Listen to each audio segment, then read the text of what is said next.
Денеска правиме увид на улица која што се подготвува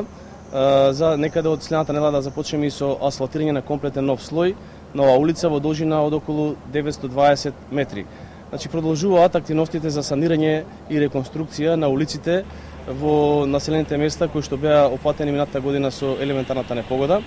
До сега се санира, односно се постави асфалтен слој на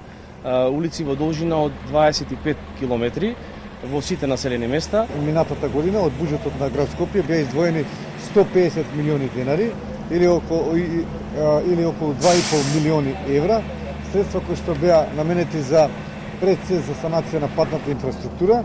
и тие средства беа реализирани преку јавното претпријатие дел преку јавното претпријатие улици и патишта, а еден дел беа дадени на општина Газива, која што преку тендерска документација, преку тендерска постапка ангажираше други компании за санирањето на улиците во повеќе населени места.